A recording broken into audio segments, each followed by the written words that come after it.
Muhammad ibni Abdullah wa ala alihi wa sahbihi wa man tabi'ahu wa mawala. Bapak-bapak, ibu-ibu, hadirin hadirat, tokoh masyarakat, alim ulama, cerdik pandai, tak dapat saya sebutkan satu persatu. InsyaAllah kita semua hamba-hamba yang dimuliakan Allah Subhanahu wa ta'ala. Amin ya rabbal alamin. InsyaAllah nanti kita break azan. Begitu Pak Imam, azan insyaAllah. Baik. Ya, opak. Ya, baik. Ya. Malam ini kita memperingati Maulidur Rasul, hari kelahiran Muhammad, Nabi besar Muhammad sallallahu alaihi wasallam. Mudah-mudahan kita termasuk umat yang mendapatkan syafaat insyaallah. Amin ya rabbal alamin. 1435 tahun, maka dalam perjalanan itu banyak macam-macam ajaran. Maka tema kita dengan semangat Maulid Nabi, kita jaga ajaran Rasulullah dari aliran sesat. Apa saja nama? Saya mulai mengumpulkan bahan ini ketika terjadi dialog. Saya sedang duduk, tiba-tiba datang mahasiswa bertanya ke kawan saya di sebelah. Kata mahasiswa ini, "Pak, apa pendapat Bapak tentang Syiah?"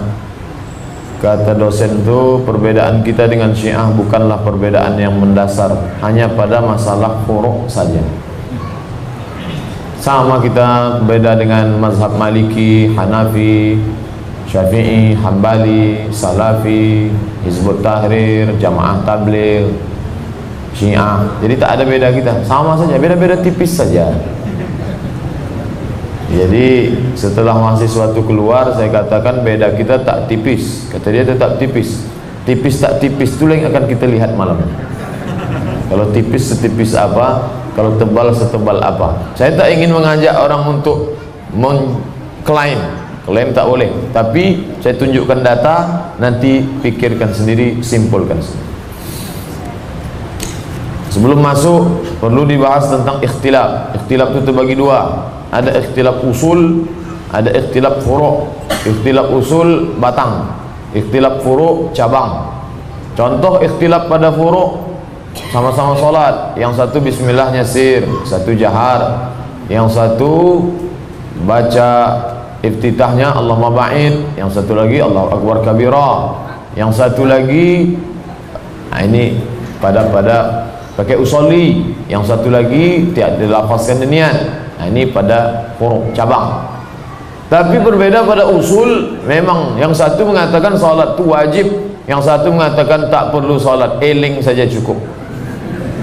Ini tak bisa kita katakan marilah kita berlapang dada menerima perbedaan. Perbedaan itu adalah sunnah. Oh, tak bisa. Ada perbedaan itu yang bisa diterima ketika berbeda pada cabang. Tapi kalau sudah batangnya bercabang, itu tak bisa. Ini satu kelompok kita ini ekstrim kanan, ekstrim kiri. Yang kanan ini sampai tak ada cabang sama sekali, harus satu dari awal sampai ujung. Sementara yang ini boleh bercabang, batangnya pun boleh bercabang. Sampai beda agama pun tak masalah sama dia. Natal dia ikut, Cap Gome dia ikut, Gongsi Pakcik dia ikut. Kenapa kamu ikut makan? Itu kan makan babi dia di situ tadi. Tak apa-apa Pak Ustaz, kuahnya aja.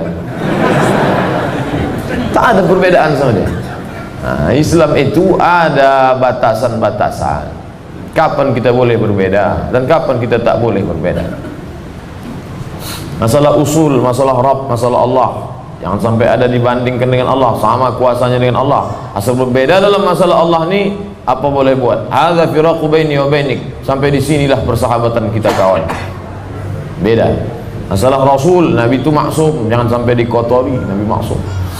Al-Quran terpelihara dari perubahan. Kalau ada kelompok mengatakan Quran itu berganti, berubah, bertukar maknanya, ini dah kena dia pada usul. Sahabat Nabi radhiyallahu anhum wa radu'an, diridhai Allah, tahu-tahu dia katakan sahabat itu begitu begini. Ini akan kita kaji insyaallah. Pertama,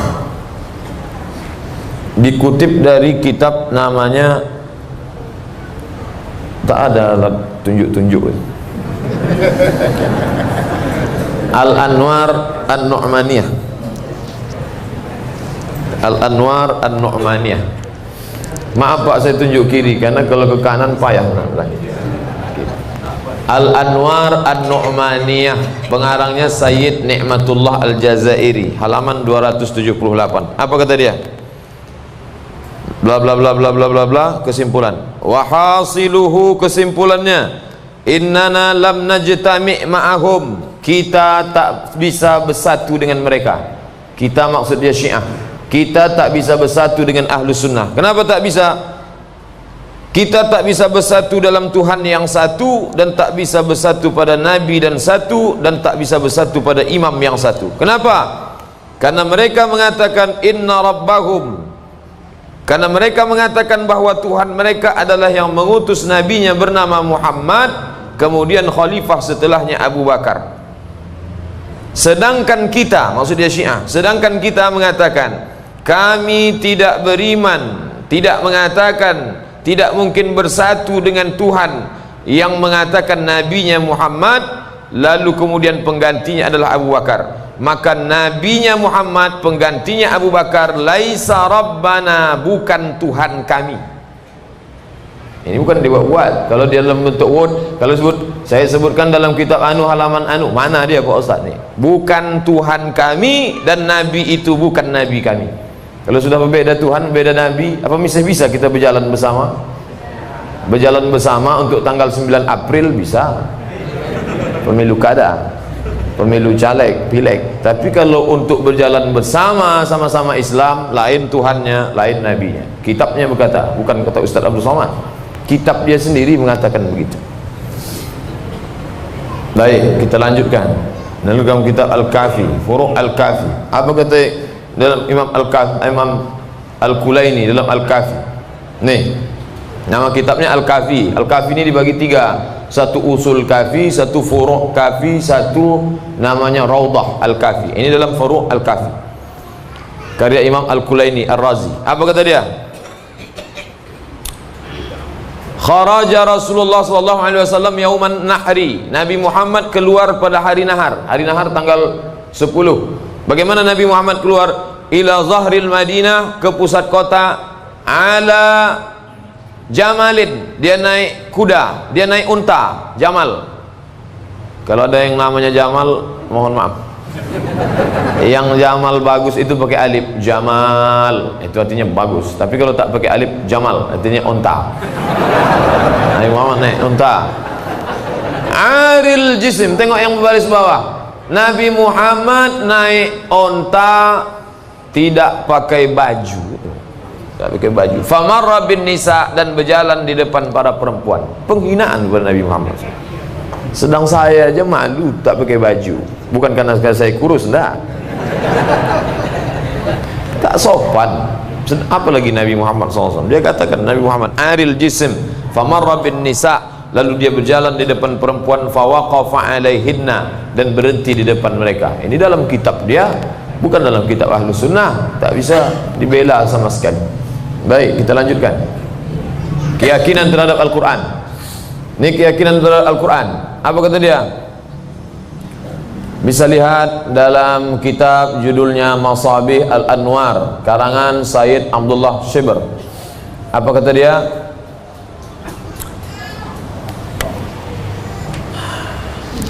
Al-Quran, Al-Quran allazi unzila ala nabi, Quran yang diturunkan kepada Nabi Muhammad, aksar mimma fi aidina, lebih banyak daripada apa yang ada di tangan kita sekarang. Quran yang diturunkan kepada Nabi Muhammad lebih banyak daripada apa yang ada sekarang. Kalau begitu, Quran ini tak sempurna. Wa qad asqata usqita minhu syai'un, banyak yang sudah dibuang dari Quran itu. Kasirun, banyak. Kama dallat alaihi al-akhbar, sebagaimana disebutkan oleh hadis-hadis yang saling menguatkan. Hadis menurut dia, maksud dia.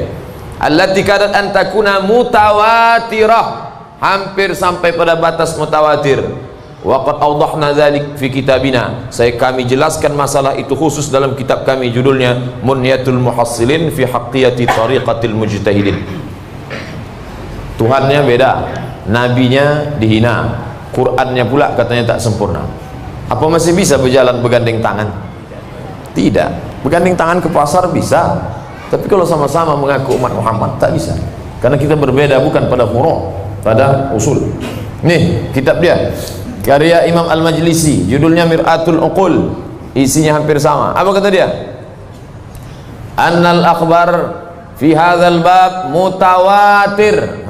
Mutawatir artinya diriwayatkan bukan oleh 1, 2, 3 orang, diriwayatkan oleh kelompok yang banyak, yang maknanya tak diragukan lagi tentang kebenaran bahwa Quran yang ada di tangan orang Sunni itu bukan Quran yang diturunkan kepada Muhammad sallallahu alaihi wasallam. Nih, kata dia ada ayat yang dirubah. Mana ayat yang dirubah?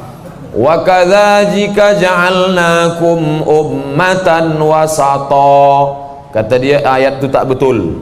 Yang betul itu wa kadzalika ja'alnakum a'immatan wasata. Apa bedanya? Kalau diturunkan ummatan wasata, demikianlah kami jadikan kamu umat yang pertengahan, umat yang agung, umat yang mulia. Kata dia tak betul, ini salah umat nih, karena umat Muhammad itu bagaimana mungkin dikatakan umatan wasata, mereka saling berperang dan lain sebagainya. Maka yang betul adalah a'immatan, imam-imam. Jadi maksud dia imam 12. Maka dituduhnya ada yang merubah ayat. Na'udzubillah. Tapi yang dimuliakan Allah Subhanahu wa taala, bagaimana mungkin umat ini dikatakan wasata, adil dan sebaik umat, padahal mereka telah membunuh anak Rasulullah SAW, telah hilang di antara keduanya lebih. Ini kata dia, fa inda dzalika ibnul ma'ana waqa'a tahrif fil ayat al-hakimah bi wuqu'it tahrif wa saqmihu bihaitsu la yas'una inkaruhu. Tak dapat diingkari sama sekali bahwa sudah terjadi kehilangan dan perubahan pada ayat Al-Quran. Bapak Ibu yang dimuliakan Allah Subhanahu wa taala, maka tak dapat kita bersama dengan orang yang menuduh Al-Quran tidak seperti yang diturunkan kepada Nabi Muhammad SAW. Ini juga kitabnya sama, Masyarik Asy-Syumus Ad-Durriyah fi Ahaqiyati Mazhabil Akhbariyah. Saya tak bacakan karena isinya sama, sementara waktu kita singkat. Tafsir Al-Quran karya Al-Kasani juga isinya sama. Apa kata dia? Al-Quran yang diturunkan itu tidak sama seperti yang diturunkan kepada Nabi Muhammad, tidak yang ada sekarang ini. Sudah banyak yang dirubah, diselewengkan, dibuang, dan kata-kata kasar yang tak layak lain. Al-Usul Minal Kafi, apa kata dia? Indana la mushaf, itu yang bergaris bawah. Indana la mushaf, kami punya mushaf. Indana la mushaf, kami punya mushaf. Maksudnya mushaf ini mushaf. Namanya mushaf Fatimah. Mayudrihim wa mushaf Fatimah. Tahukah kamu apa itu mushaf Fatimah? Qultu wa ma mushaf Fatimah? Apakah mushaf Fatimah itu? Mushaf fihi mislu qur'anikum hadza. Mushaf bentuknya sama macam Quran kamu ini, salah sama rad, tapi 3 kali lipat. Kalau begitu ada 2/3 yang hilang. Yang ada di tangan kita 1/3. Kedustaan apa lagi yang lebih parah daripada ini? 2/3 Quran kalian itu hilang. Wallahi demi Allah, ma fihi min qur'anikum harfun wahid. Tak ada dalam Quran kalian itu 1 huruf pun tak ada. Yang dalam 2/3 yang hilang itu tak ada sehuruf pun di sini. Bukan kata kita, kitab dia yang mencakap begitu. Ayat kita selalu ayat kursi, Allahu la ilaha illa huwal hayyul qayyum la ta'khudhuhu sinatun wa la nawm lahu ma fis samawati wa ma fil ard. Kata dia tak begitu bunyi ayat kursi. Tengok, Allahu la ilaha illa huwal hayyul qayyum la ta'khudhuhu sinatun wa la nawm lahu ma fis samawati wa ma fil ard wa ma bainahuma wa ma tahta tsara alimul ghaibi wasyahadatir rahmanur rahim. Sampai ayat kursi pun mau dia preteli juga. La haula wala quwata illa billah. Apa nama kitabnya ini? Mafatih Al-Jinan. Bapak ibu yang tak paham, orang kita ini selalu terpukau melihat casing, asal menengok pakai jubah jenggot panjang, cium. Andai datang dia kemari, yakin saya mencium tangan semua. Makanya jemaah haji kita sampai di King Abdul Aziz Airport, apa kata tukang pikul bahan, tukang pikul koper tuh, anak kuli, jangan cium-cium tangan saya ini tukang angkat koper. Saking banyaknya orang mencium tangan. Pak Ibu yang dimuliakan Allah, apa kata dia? Ini ulama kontemporer dia, namanya Abdul Qasim Al-Lukhu'i. Nama tafsirnya Al-Bayan fi Tafsiril Quran. Kathratar riwayat, banyak riwayat menyebutkan. Ustaz Maghfirah pergi bukan karena beliau tersinggung Syiah, enggak. Beliau ada yang lebih fadhil. Enggak, kita mesti dijelaskan ke jamaah nanti. Bahwa banyak riwayat turisul qat'i, tak dapat dibantah lagi. Apa kata dia? Ba'dhuha 'anil ma'sumin, bahkan riwayat itu dari imam-imam yang maksum. Bagaimana kata dia? La hajata bina ila takallum fi sanad, tidak perlu dikaji sanadnya. Dia pun ikut juga mengakui. Jadi ada orang zaman sekarang ini kata dia, tak usah kaji, itu kan kitab-kitab ulama zaman dulu. Zaman sekarang mereka udah tobat. Yang sekarang pun tetap juga. Al-Khu'i mengatakan tak perlu dikaji tentang sanad yang mengatakan Quran itu sudah dipalsukan. Apa beda? Apa intinya? Tak beda antara Syiah dulu dengan sekarang. Adik beradik, huwa dia juga. Mir'atul Uqul, isinya sama juga. Ini alasan kalau memang Quran yang ada sekarang ini dirubah, diganti, di otak-atik, kenapa mereka tetap juga pakai Quran ini? Nanti ada orang nanya, Pak Ustadz katakan mereka nyebut Quran ini tak sempurna, kenapa mereka tetap pakai Quran ini? Ini jawabannya. Apa kata mereka? Menurut adat kebiasaan tak mungkin pengumpulan sempurna sesuai dengan sebenarnya, akan tetapi tak diragukan bahwa manusia itu dibebani agar mengamalkan apa yang ada dalam Quran dan membacanya hingga Al-Qaim muncul, sampai imam dia datang.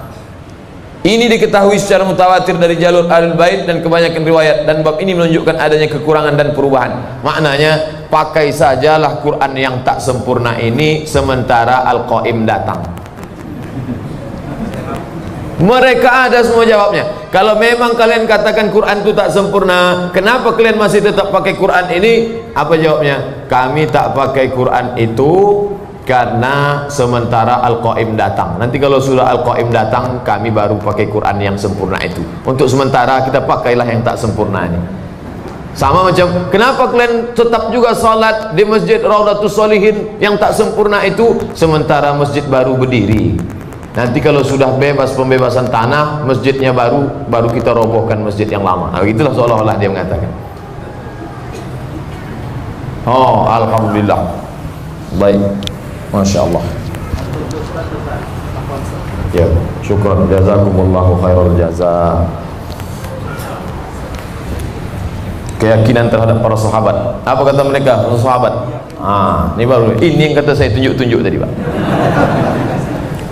Apa kata dia? Kanan nasu ahla riddah, semua manusia murtad setelah Nabi Muhammad meninggal. Kalau begitu saya pun murtad. Na'udzubillah. Illa salasatun, kecuali tiga. Yang tak murtad itu tiga.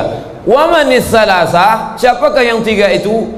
Miqdad bin Aswad, Abu Dzar Al-Ghifari, Salman Al-Farisi. Lain daripada itu murtad. Nih, kitab Al-Kafi, Usul Kafi. Apa kata dia? Sesungguhnya penduduk Makkah kafir secara nyata, dan penduduk Madinah lebih kotor daripada penduduk Makkah 70 kali lipat. Penduduk Makkah kafir, penduduk Madinah kafir, tapi orang Madinah lebih kafir 70 kali lipat. Kalau penduduk Pekanbaru, maka mereka ringan saja menghabisi nyawa orang Islam. Karena kafir, murtad, apa bedanya? Nih, apa kata dia? Ada tiga orang yang tak akan diajak bicara oleh Allah. Ada tiga orang nanti di akhirat tak diajak bicara oleh Allah, tidak akan diampuni dan mendapatkan azab yang sangat menyakitkan. Pertama, siapa yang menyatakan imam padahal dia tak layak jadi imam. Ini menyindir Abu Bakar dan Umar. Dua, siapa yang mengecam imam dari Allah. Ini menyindir Abu Bakar dan Umar. Tiga, siapa yang mengatakan bahwa mereka berdua itu Islam, maka dia masuk ke dalam. Siapa yang mengatakan Abu Bakar dan Umar itu Islam, maka dia masuk dalam orang yang tak diajak bicara, tak akan disucikan dan akan diazab. Apakah kita mengatakan Abu Bakar dan Umar itu Islam? Ya, berarti kita masuk dalam yang ancam. Apalagi kita di Masjid Raudhatus Shalihin asal salat tarawih, Al-Khalifatul Awal Abu Bakr Siddiq radhiyallahu an, kafir semuanya. yang mengatakan itu, kata Syiah. Jangan pula dipotong videonya nanti kafir. Tengok tulisannya, Ain Mim Ro, Umar, Abu Bakar, Aisyah, Umar. Saking kan tak bisanya dia membunuh Umar, dibuatnya tapak kaki, dibuatnya gambar panah. Tengok, Umar ditusuk pakai panah. Ini kubur orang yang membunuh Umar, namanya Abu Lu'lu'ah, dimuliakan, diagungkan, diziarah, didoakan, karena sudah berjasa membunuh Umar. Padahal ini orang Majusi.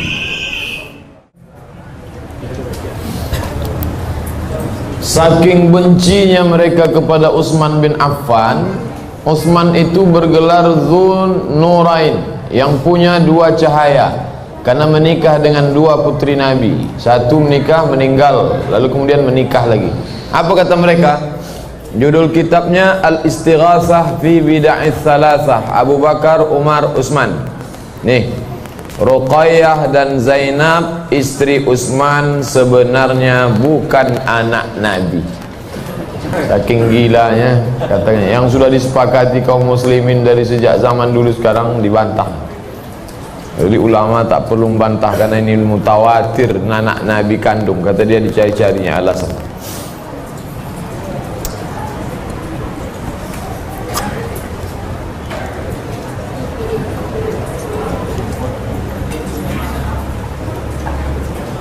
Ali bin Abi Thalib datang ke rumah Umar ketika Umar sudah meninggal dunia, lalu kemudian dibawanya Ummi Kalsum ke rumahnya. Tuduhan bahwa Ali membawa perempuan yang meninggal suaminya ke rumahnya belum habis iddah. Artinya tak hanya Abu Bakar, Umar, Utsman, Ali pun habis juga dia tuduhkan hal-hal yang tak layak untuk dituduhkan kepada sahabat Nabi. Mana mungkin Ali membawa perempuan yang sedang iddah? Nih riwayat dia, diriwayatkan dari nama saya pula periwayatnya, Abdul Somad.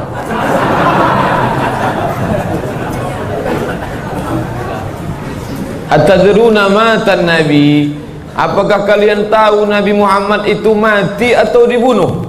Dia pura-pura bertanya, Nabi Muhammad itu mati atau dibunuh? Dibacakannya ayat, afa imma ta'au qutilang qalabtum ala a'qabikum. Kalau Nabi Muhammad itu mati atau terbunuh, apakah kamu kembali ke agama kamu yang lama? Fasumma qablal maut, Nabi Muhammad itu mati diracun. Siapa yang meracunnya? Innahuma saqatahu, diracun oleh dua orang perempuan. Siapa perempuan itu? Aisyah dan Zainab. Innahuma wa abuhuma syarra man khalaqallah. Perempuan yang paling jahat dua perempuan itu, laki-laki yang paling jahat bapaknya. Siapa bapak Aisyah? Abu Bakar. Siapa bapak Zainab? Umar. Yang paling jahat Aisyah dan Zainab, yang paling jahat laki-laki Abu Bakar dan Umar. Nih, di mana dia sebutkan dalam kitab tafsir Al-Ayyash. Baik, kita lanjutkan. Kalau tadi sebelum sholat bercabang dua pikiran. Pertama cabang belum sholat, sesudah sholat bercabang satu lagi, nasi kotak. Ini tak ada cabang lagi, habis sudah cabang. Cuman seandainya rekaman itu nanti diupload ke internet, ditengok oleh orang Syiah, dibaca, ditontonnya, ketawa juga dia. Tadi sebelum makan berapi-api Ustaz tuh. Sudah makan, rupanya bukan karena benci sama Syiah, karena belum masuk nasi kotak ke dalam. Lihat apa kata dia. Kalau imam kami nanti datang, imam yang ditunggu-tunggu datang, maka Aisyah akan dikembalikan, lalu dijatuhkan hukuman hudud. Hukuman hudud itu hanya jatuh pada pezina. Apa maknanya? Mereka menuduh Aisyah berzina, padahal baca nanti surat An-Nur, Al-Quran langsung membersihkan Aisyah dari tuduhan berzina. Mereka menuduh Aisyah berzina. hingga ia menuntut balas untuk Fatimah terhadap Aisyah. Apa nama kitabnya? Biharul Anwar. Masalah Syiah kita tak boleh ngomong sembarangan, harus pakai bukti dalil. Saya dan bapak perhatikan dari tadi baca, mengungkapkan apa yang mereka tulis dalam kitab mereka sendiri. Terjemah tafsir ayat Quran menyebutkan allati naqadat ghazlaha min ba'di quwwatin ankasa. Janganlah kamu beriman seperti iman perempuan yang menenun kain lalu setelah ditenun kuat lalu terurai kembali. Ayat ini bercerita tentang perempuan yang menenun, ada di kota Makkah, lalu kemudian kain itu terurai, iman yang sudah diikat terbuka. Datang dia ditafsirkannya, apa kata dia? Yang dimaksud dalam ayat ini adalah Aisyah yang sudah membatalkan imannya. La haula wala quwata illa billah. Nih doa laknat, apa kata dia? Allahumma al'an ibnai, laknatlah dua anak laki-laki si fulan, butakan matanya sebagaimana kau butakan hatinya, dan jadikanlah butanya mata kedua itu sebagai bukti buta hatinya. Siapa yang dimaksud dengan dua anak laki-laki si fulan? Tengok catatan kaki. Yang dimaksud dengan anak dua laki si fulan, Abdullah bin Abbas dan Ubaidillah bin Abbas. Saking bencinya mereka kepada Abdullah bin Abbas, Ubaidillah bin Abbas, ya Allah, laknatlah Abdullah bin Abbas, Ubaidillah bin Abbas, butakan mereka sebagaimana kau butakan hati mereka. Apa nama kitabnya? Rijal Al-Qissi, karya Umar Al-Qissi.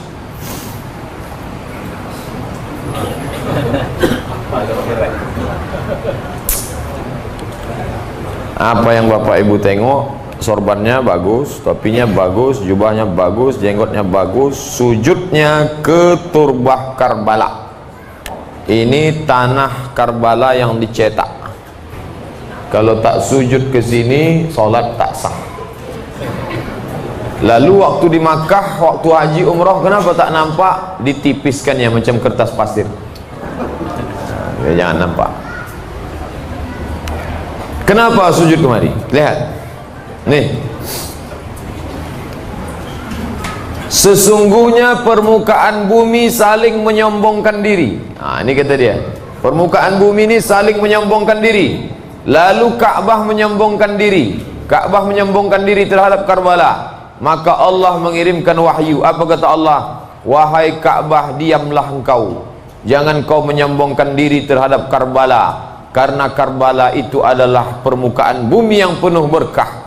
Dari Karbala lah Allah berbicara kepada Musa. Di Karbala lah tempat lahirnya Nabi Isa dan Maryam. Di Karbala lah nanti akan dicuci kepala Husain. Dan dari Karbala juga Nabi Muhammad di Isra Mi'rajkan.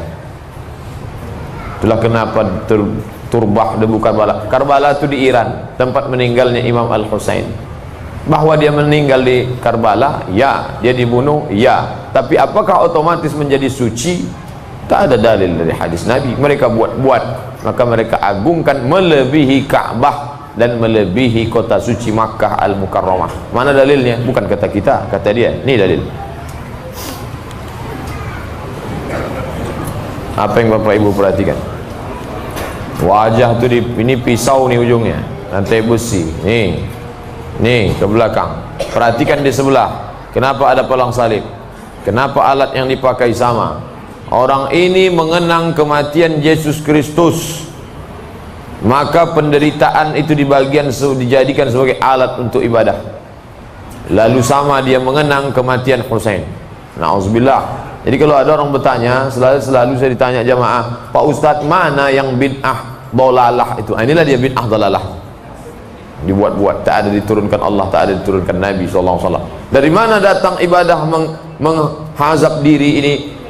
Lumurnya sudah tua, dari zaman Yunani kuno. Orang Yunani mengazab diri untuk mendekatkan diri kepada dewa.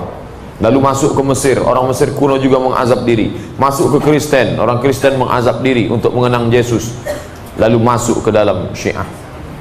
Mana ulamanya? Kenapa tak dilarang? Kenapa tak dikatakannya ini kullu bid'atin dalalah wa kullu dalalatin finnar? Fanatisme buta terhadap Imam Ali.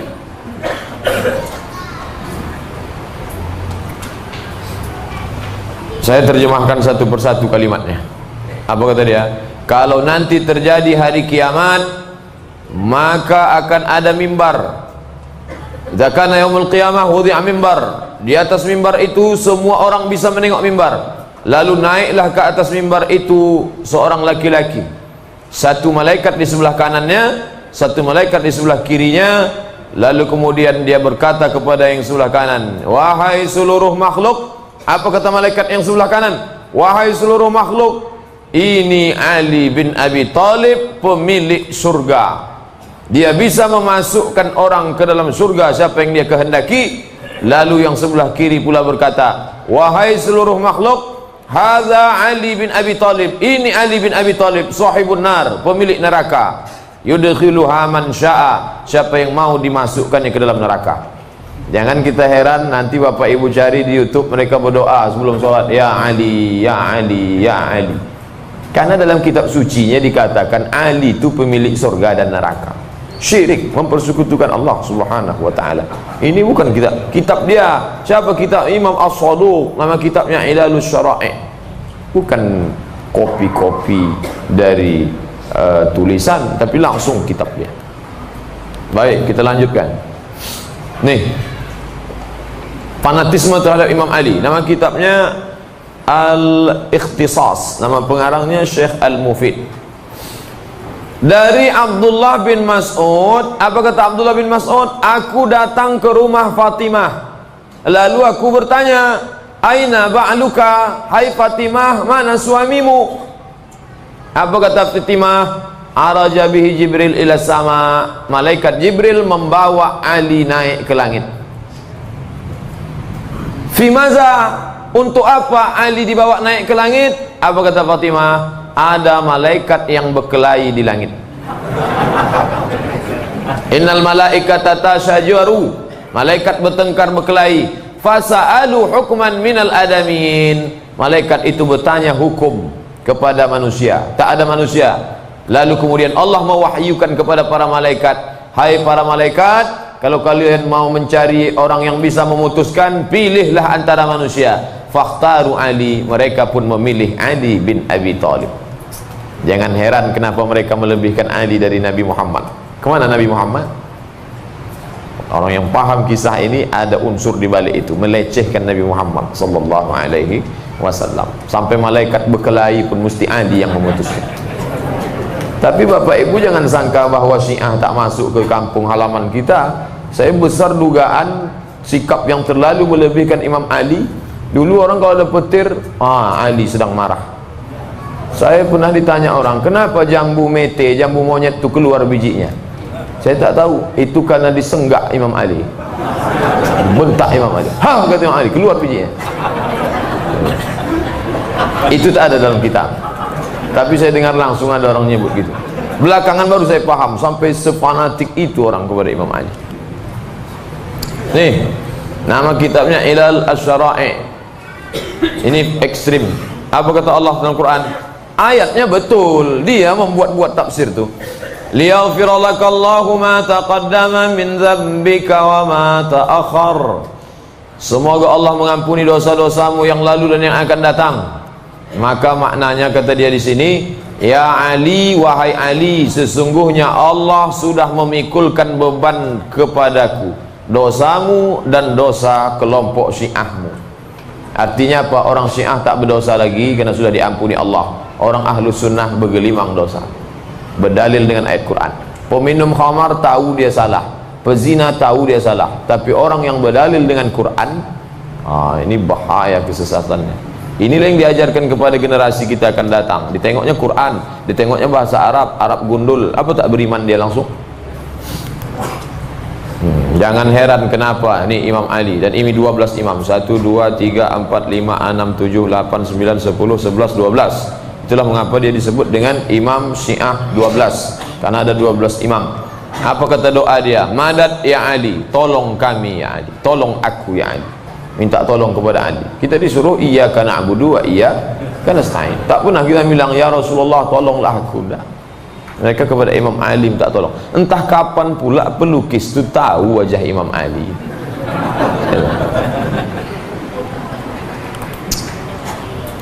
Tafsir Al-Qummi. Ini dari tafsir Al-Qummi. Innallaha la yastahyi an yadriba masalan ma ba'udatan fama fawqaha. Allah Subhanahu wa taala tak malu menciptakan makhluk sebesar semut, sebesar nyamuk maupun lebih kecil dari nyamuk. Ditafsirkannya. Yang dimaksud dengan nyamuk, tengok. Fal ba'udah, nyamuk itu Ali. Sedangkan yang di atas nyamuk Rasulullah. Sampai ke nyamuk-nyamuk pun dikaitkan ke Ali. Tak ada kerja lain orang ni, sukanya Ali, nyamuk Ali. Nih, Madinatul Ma'ajiz, kota mukjizat. Nama judul kitabnya Madinatul Ma'ajiz, kota mukjizat. Nama judul babnya apa kata dia? Ini bercerita tentang imam bisa membuat gajah dari tanah liat.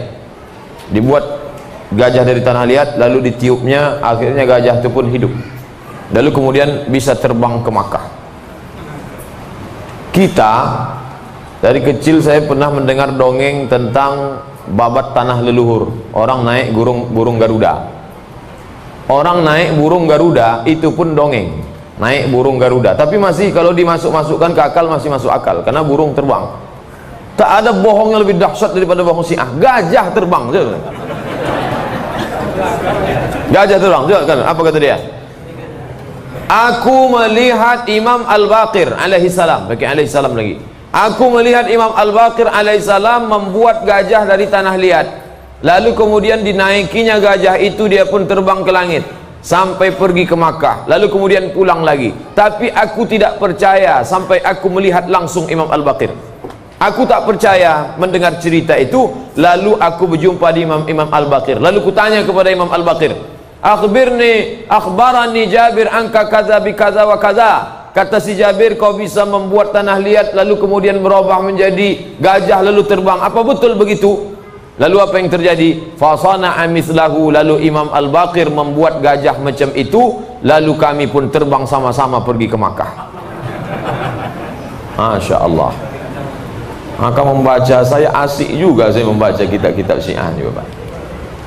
Menanamkan rasisme dan radikal. Dari fanatik muncul radikal, rasis, fasis. Bagaimana?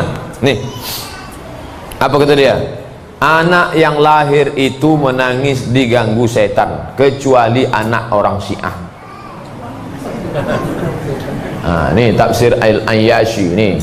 Nah, setan menusuk dengan tangannya, maka anak itu pun menangis, kecuali anak orang Syiah. Jadi kalau ditanya, kenapa anak orang Syiah menangis juga? Ada aja alasan itu dia buat.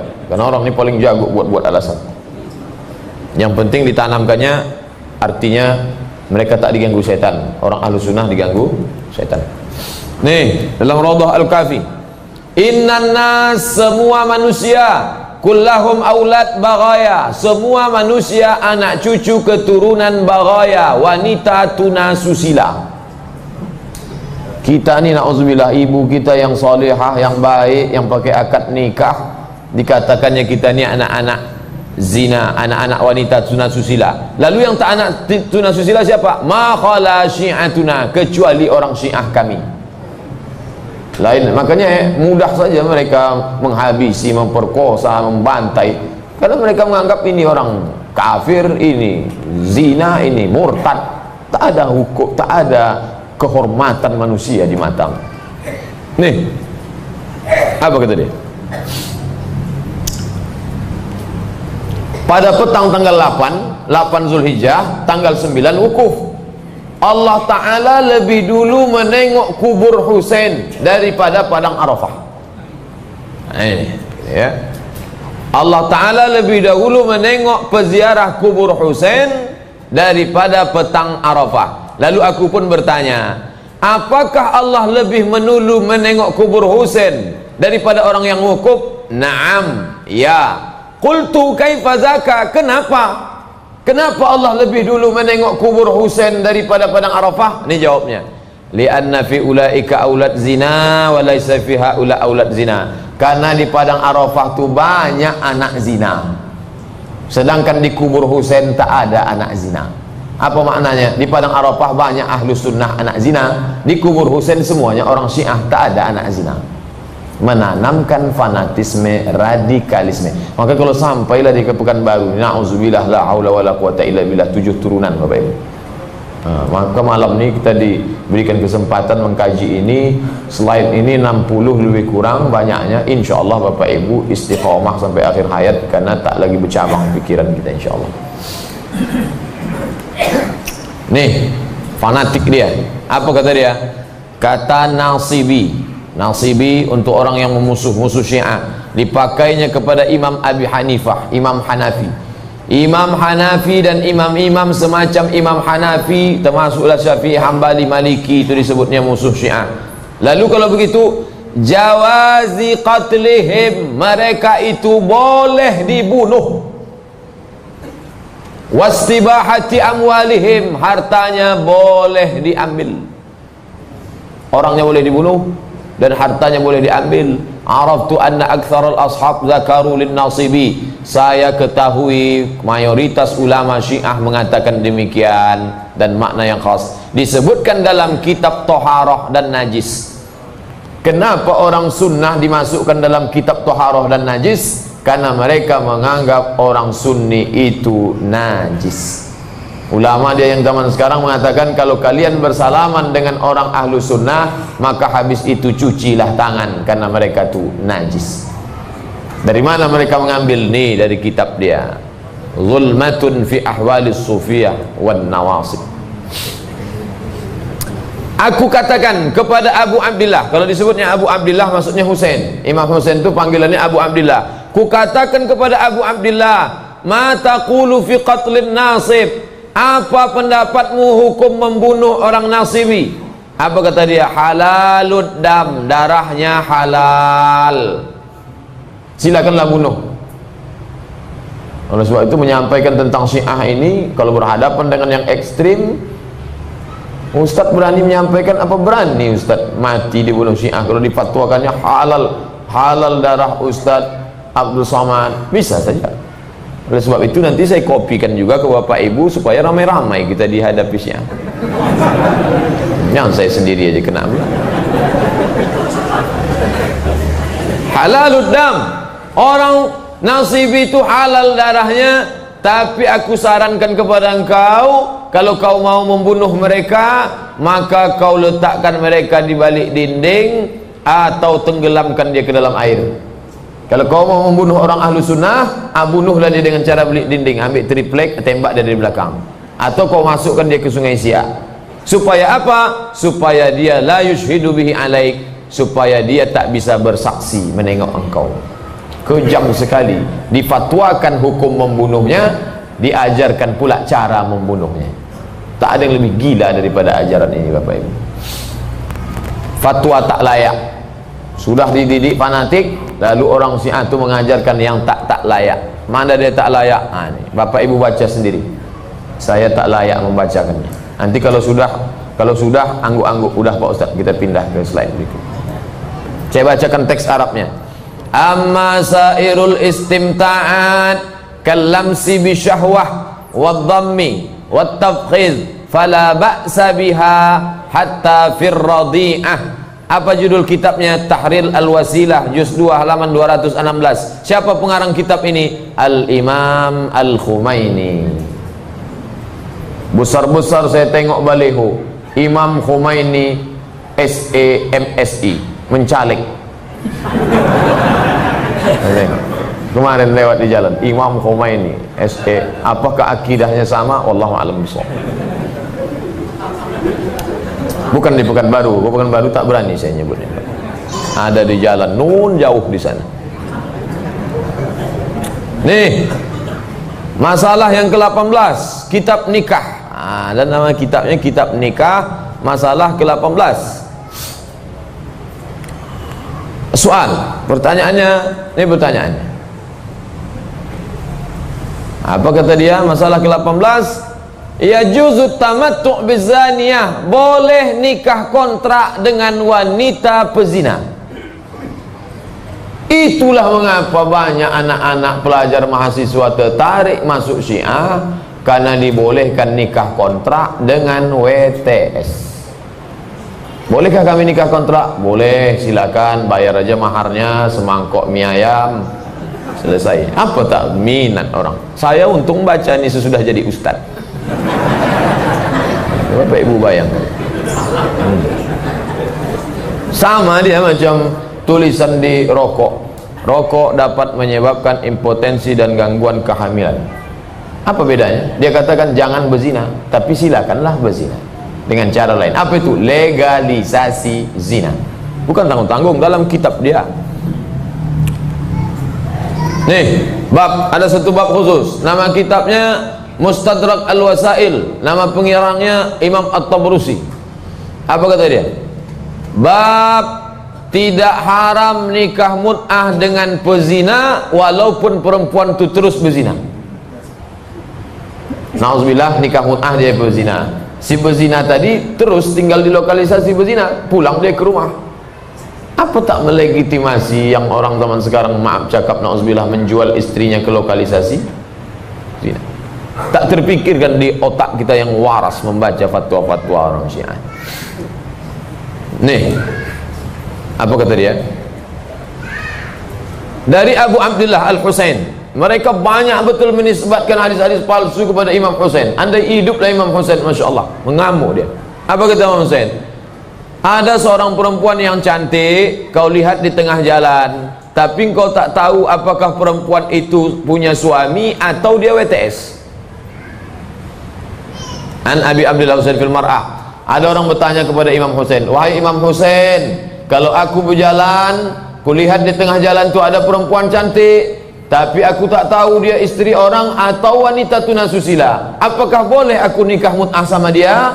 Apa jawab Imam Husain? Laisa haza alaik, kau tak perlu cari tahu dia bini orang ataupun tidak. Innama alaika an tusaddiqaha, yang penting kau bayar maharnya, maka dia pun halal bagimu.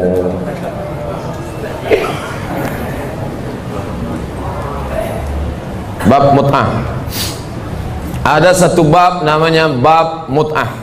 Apa isinya? Lihat, kita baca baik-baik. Kalau ada orang nikah mut'ah dengan niat ingin mendapatkan balasan dari Allah, kalau dia berbicara satu kalimat, saya nikah mut'ah, niat saya untuk mendekatkan diri pada Allah. Kalau saya bicara nikah dengan perempuan, kalau saya bicara satu kalimat dengan perempuan itu, kata wallahu lahu biha hasanah, dituliskan Allah satu pahala. Walam yamuddu yadahu ilaiha, kalau diulurkannya tangannya untuk memegang, kata wallahu lahu biha hasanah, dituliskan satu pahala. Fa iza dana minha, kalau didekatinya perempuan itu, ghafarallahu lahu bidzalika dzamban, diampuni Allah dosa-dosanya. Fa idza tasala, kalau sampai dia mandi wajib, maaf cakap, berarti dia berhubungan intim.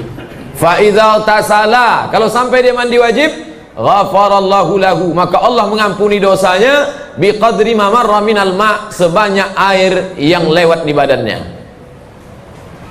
Ala sya'raihi bi'adadi kulli sya'ratin, dan diampuni Allah sebanyak rambut yang tumbuh di badannya.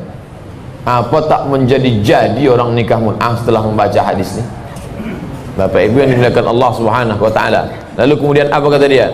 Qala Rasulullah bersabda, lahiqani Jibril, malaikat Jibril sudah datang kepadaku. Apa kata Jibril? Ya Muhammad, wahai Muhammad, innallaha yaqul, Allah berfirman, inni qad ghafartu lil mutamatti'in, aku sudah mengampuni dosa orang-orang yang nikah mut'ah. Siapa yang nikah mut'ah, diampuni Allah dosa. Sedap betul minta ampunan dalam Syiah. Dari Abu Abdullah Al-Husain. Ini pun saya baca teks Arabnya, terjemahannya Bapak Ibu baca sendiri. Idza atar rajulul mar'ata fid duburi wa hiya sha'imatun lam yanqud shaumaha wa laysa 'alaiha ghuslun. Fatwa gila, tapi pakai tulis Arab, itu yang sedap membuat orang tengoknya tulis Arab, diciumnya fatwa. Mustadrak Al-Wasil, kita Imam At-Tusi. Apa dia? Ini yang tadi. yang tadi sudah saya terjemahkan tapi tak disebutkan referensinya. Ini dia referensinya. Mustadrak Al-Wasail halaman 452.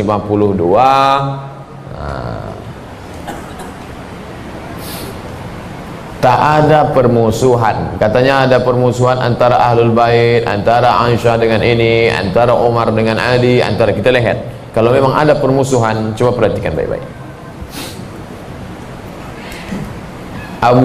Ini anak-anak Abu Bakar, Ummu Kalsum, Abdullah, Asma, Aisyah, Abdurrahman. Abdurrahman ini punya anak namanya Hafsah. Hafsah ini punya suami Husain. Kalau begitu cucu Abu Bakar menikah dengan anak Ali. Kalau memang mereka bermusuhan, kenapa menikah? Tengok, Abu Bakar punya anak Abdurrahman, Abdurrahman punya anak Hafsah, Hafsah punya suami Husain, Husain itu anak siapa? Anak Ali. Tak ada permusuhan antara mereka. Abdurrahman punya anak namanya Asma. Asma ini anak Ummu Farwah dan dia adalah ibu Ja'far Shadiq. Ada hubung kait. Tengok anak-anak Umar. Umar bin Khattab punya anak namanya Hafsah. Hafsah istri Nabi. Umar bin Khattab punya anak Ruqayyah. Zaid al-Asghar, ibunya Ummul Kalsum, anak Ali. Coba perhatikan. Umar bin Khattab punya anak Ruqayyah, Zaid, ibunya Ummul Kalsum, anak Ali. Maka anak Ali bin Abi Thalib menikah dengan Umar bin Khattab. Ada pernikahan, hubungan persaudaraan, kekerabatan, dan mereka pakai nama-nama itu menunjukkan tak ada permusuhan. Utsman bin Affan punya anak namanya Ammar. Ammar punya anak namanya Abdullah. Abdullah itu punya istri namanya Fatimah. Fatimah itu anak Husain. Kalau memang membunuh mereka, kenapa menikah? Ini menunjukkan bahwa punya hubungan yang sangat kedekatan. Lalu dari mana datang Syiah itu? Nanti kita kaji belakang. Dari mana Syiah itu datang? Nih, tentang anak-anak Ali. Kalau memang Ali itu bencilah kepada orang itu, kenapa sampai anaknya, coba tengok, 2 kali anaknya namanya Umar. Umar Al-Akbar, Umar Al-Asghar. Abu Bakar anaknya, Umar, Abu Bakar. Nah, ini ada hubung kait semua dengan mereka punya hubungan dengan para Ahlul Bait. Tak ada permusuhan sedikit. Lalu dari mana Syiah datang? Selalu dikatakan bahwa Syiah datang dari Abdullah bin Sabah, orang Yahudi. Mereka membantah Abdullah bin Sabah itu mitos yang dibuat-buat oleh orang Ahlu Sunnah karena ingin menjelekkan Syiah. Kita tengok dalam kitab orang Syiah. Langsung Imam Syiah menulis kitab. Apa judul kitabnya? Firaqus Syiah. Siapa nama pengarangnya? Naubakhti, Hasan bin Musa An-Naubakhti dan Sa'ad bin Abdullah Al-Qummi. Nih, lihat apa kata dia. Haka jama'atun min ahlil ilmi, sekelompok ulama dari kalangan ilmu, min ashabi Ali. Tapi dalam buku cetakan Syiah yang dalam kotak ini dibuang. Buku itu satu, cetakan Syiah, cetakan Ahlu Sunnah, dibedakannya. Mereka tak ingin merusak namanya, lalu dia buang. Padahal nyata-nyata Imam Syiah pada abad ketiga sendiri mengatakan bahwa Abdullah bin Sabah itu Yahudi dan dia masuk Islam dan dia menjadi salah satu pengikut Ali. Dialah yang kemudian menyesatkan umat Islam dengan mengatakan Ali itu Tuhan. Disesatkan, sama seperti agama Kristen disesatkan oleh Rasul Paulus yang sebelumnya bernama Saul, lalu kemudian mengaku dapat hidayah, masuk agama Kristen, merubah nama jadi Paulus. Dialah yang merubah. Sebelumnya babi haram, dihalalkannya. Sebelumnya orang Kristen berkhitan, kata dia tak perlu bersunat karena dosa sudah ditebus. Semua halal, dia. Semua yang berkaki 4 halal dimakan, kecuali meja, itu pun karena keras. Dia tuling merubah.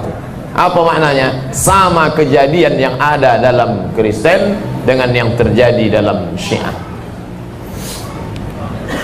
Abdullah bin Sabah bukan mitos dan bukan buatan Ahlu Sunnah wal Jamaah. Siapa yang mengatakan begitu? Lihat, ada kitabnya, Ikhtiar Ma'rifatur Rijal, Rijal Al-Qissi. Lihat apa kata dia. Ada satu pembahasan khusus tentang Abdullah bin Sabah. Abdullah bin Sabah, aku mendengar Abu Abdullah berkata, dia meriwayatkan dari sahabatnya tentang Abdullah bin Sabah, Abdullah bin Sabah mengatakan bahwa Ali itu Tuhan. Jelas. Abdullah bin Sabah mengatakan idda'a minar rububiyah, Ali itu Tuhan. Lalu Abdullah bin Sabah itu dihukum. Apa hukumannya? Ahraqahu bin nar, dibakar dengan api. Orangnya mati, pemikirannya dilanjutkan oleh murid-murid dia. Abdullah bin Sabah bukan mitos. Nanti remaja kita dikatakan, tak usah kalian percaya Abdullah bin Sabah itu mitos yang dibuat oleh orang ahlu sunnah. Nih, orang Syiah sendiri mengatakan bukan mitos, ada dalam kitab mereka. Mereka mengakui keberadaan Abdullah bin Sabah. Ustadz tadi ambil kitab dari Al-Majlisi, dari At-Tusi, dari Al-Mufid, dari At-Tabrusi, dari Ibnu Qalawih. Itu semua berpusat ke Kulaini, induknya. Kalau dalam Ahlu Sunnah wal Jamaah ada Sahih Bukhari, maka mereka pakai Al-Kulaini. Dari Kulaini inilah bercabang merakar ke kitab-kitab lainnya. Jadi kalau ada yang ingin mendalami Syiah, pegang Kulaini, mengikut ke kitab-kitab yang lain. Tapi kuasai bahasa Arab, karena kitab dia pakai bahasa Arab. Kalau dalam Ahlu Sunnah ada Sahih Bukhari, mereka ada Al-Kafi. Mana lebih tua? Dulu Bukhari. Bukhari meninggal 256, mereka 329. Mana lebih banyak hadisnya? Dalam Sahih Bukhari cuma 7.275. Dalam kitab dia 16.199 hadis. Mengapa mereka tak mau menerima hadis Sahih Bukhari? Karena kata mereka Bukhari meriwayatkan dari orang awam, orang biasa. Sedangkan kami diriwayatkan dari imam ke imam ke imam ke imam ke imam. Imam itu maksum, tak berdosa. Dan yang lebih uniknya lagi, apa kata dia? Al-Kulaini berjumpa dengan utusan-utusan Imam Mahdi. Maka riwayatnya lebih terpercaya. Maka bohong dusta yang udah kita baca tadi, dari tadi bohong dusta menurut mereka itu sahih, benar, tak boleh ditolak. Karena kalau ditolak berarti menolak utusan Imam Mahdi.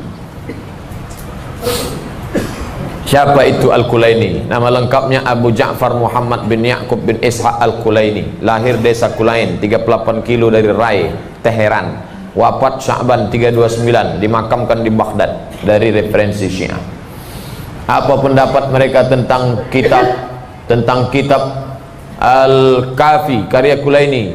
4 kitab Syiah, 4 kitab hadis induk dia. Kafi, Tahzib, Istibsar, Man la yahdurul faqih. Tapi induk dari segala kitab ni Al-Kafi. Apa kata pujian dia? Para perawi merasa yakin dan merasa tenang mengetahui kesahihannya. Mereka katakan semua isi kitab yang tadi yang kita baca, sampai kita pun malu membacakannya, kata dia sahih, itu semua sahih, sahih, sahih. Apa kata Aga Barzak At-Tahrani? Kata dia itu semua diriwayatkan dari keluarga Rasulullah, karya siqat terpercaya Al-Kulaini. Mereka mempercayai riwayat yang batil, yang dalam Ahlu Sunnah wal Jamaah kalau batil ditolak, tak dapat diyakini. Apa isi kitab Al-Kafi? Sebagiannya sudah kita baca, saya tunjukkan. Tapi ini yang bentuk tulisan, tidak dalam bentuk PDF. Apa kata dia? Mengapa mereka mengagungkan Imam Ali, Imam Husain berlebihan? Apa kata Imam Husain? Aku tahu apa yang ada di langit, apa yang ada di bumi, apa yang ada dalam surga, apa yang ada dalam neraka, apa yang sudah terjadi dan apa yang akan terjadi dan apa yang belum terjadi. Maka tak heran kenapa mereka selalu mengatakan labbaik ya Husain, ya Husain, ya Husain, tepuk dada, ya Husain, ya Husain. Karena Husain mempunyai dunia ini, tahu dia apa yang ada di langit, apa yang ada di bumi, apa yang ada dalam surga, apa yang ada dalam neraka, apa yang terjadi, apa yang sudah terjadi, apa yang belum terjadi. Dan tak boleh dibantah. Kenapa tak boleh dibantah? Karena ini ada dalam kitab Sahih Al-Kulaini. Nih, apa kata dia? Apakah engkau tak tahu anna dunya wal akhirah lil imam, bahwa dunia dan akhirat itu punya imam. Yadha'uha haitsu yasha, imam berhak meletakkannya kepada siapa yang dia kehendaki, wa yadfa'uha ila man yasha, dan dia berhak untuk memberikannya kepada siapa yang dia kehendaki. Syirik, mempersekutukan Allah. Tepat betul ayat yang dibaca imam kita tadi. Rakaat pertama qul ya ayyuhal kafirun, rakaat yang kedua walam yakul lahu kufuwan ahad. Siapa yang punya kuasa ini selain Allah? Mereka samakan imam dengan Allah. Na'udzubillah. Ziyarata qabral Husain, berkunjung berziarah ke kubur Husain, ta'dil 20 hajjah, sama dengan 20 kali pergi haji. Wa afdal min 20 umrah wa hajjah, lebih afdal daripada 20 kali umrah dan haji.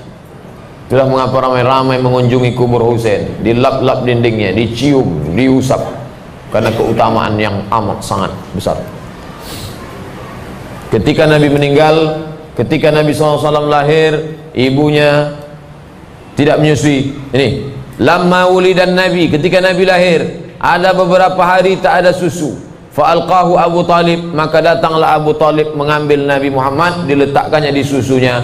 Fa'anzalallahu laban, lalu Allah menurunkan susu di susu Abu Talib selama beberapa hari. Maka Abu Talib adalah ibu susu pertama Nabi sebelum Halimah Sa'diyah. Ini tak boleh ditolak. Kalau ditolak berdosa, karena ini hadis sahih. Apa hukumnya ketawa ketika mendengar hadis ini? Nanti kita carikan hukumnya.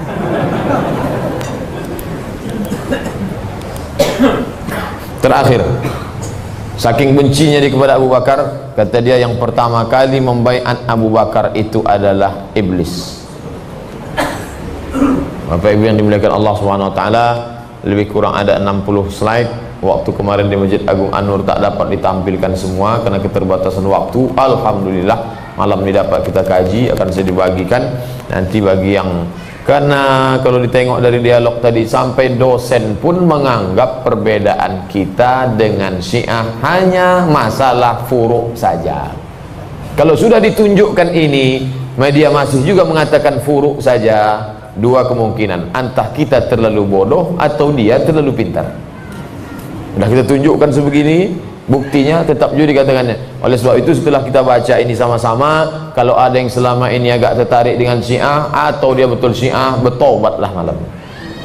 Kalau malu bertobat depan orang ramai, pulang ke rumah, bertobat, mandi tobat, ulang balik syahadat asyhadu an la ilaha illallah wa asyhadu anna muhammadar rasulullah. Karena tak banyak juga orang kita terpukau dengan kehebatan Iran, presidennya yang sederhana, sampai kaos kakinya bolong, ketiaknya sobek, mobilnya sederhana, lalu tertarik dengan Syiah, tertarik dengan bahwa dia sederhana, orangnya santun, baik, kita akui itu, tapi akidahnya di dalam itu perlu diperhatikan.